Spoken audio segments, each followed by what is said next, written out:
Let's make quick comment. नमस्कार, मैं हूँ राखी जैन।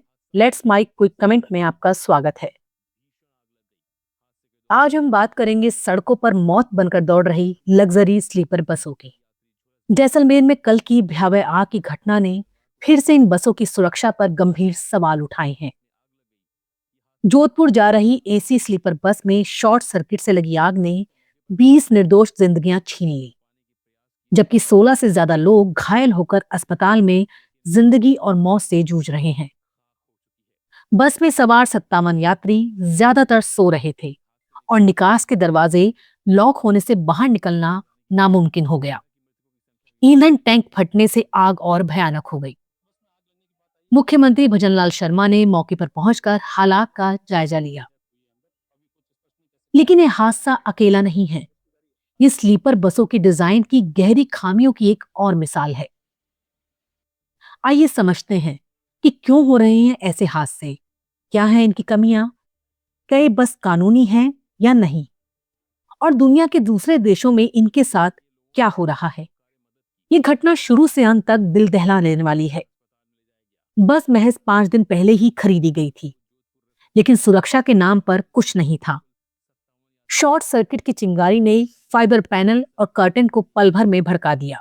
यात्री नींद में थे और जब आग फैली तो भागने का रास्ता बंद। ये दर्दनाक सिलसिला नया नहीं।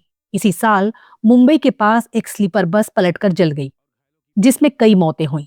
2023 में बुल्ढाना में 25 लोग जिंदा जल मरे जब बस डिवाइडर से टकराई और आग पकड़ ली।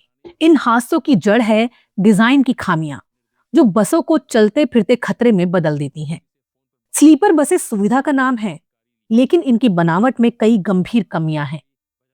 ज्यादातर बसें साधारण सिटिंग वाली बसों को काट जोड़कर बनाई जाती हैं, बिना सही मजबूती के।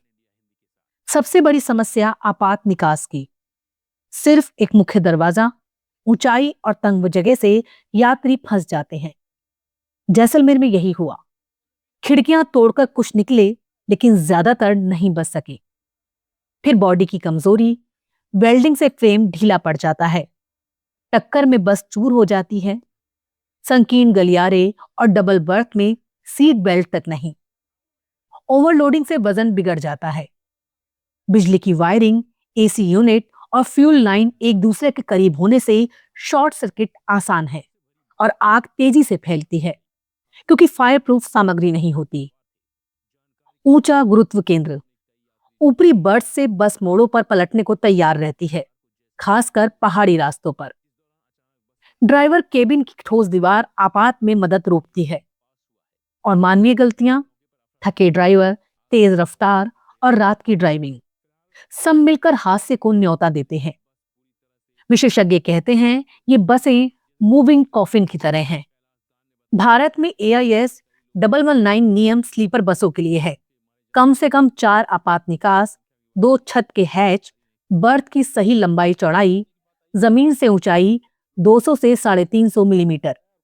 लेकिन निजी ऑपरेटर नियम तोड़ते हैं, अवैध संशोधन, ARAI सर्टिफिकेट के बिना।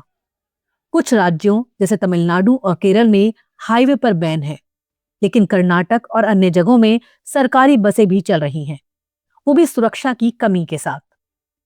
परिवहन विभाग ने ARAI से फिर से जांच की सिफारिश की है, ताकि निकास और आग सुरक्षा में सुधार हो। दुनिया में स्लीपर बसों का हाल अलग है। चीन में 2012 में कई हादसों के बाद उत्पादन और बिक्री पर पूरी तरह रोक लगा दी गई, क्योंकि जोखिम ज्यादा थे।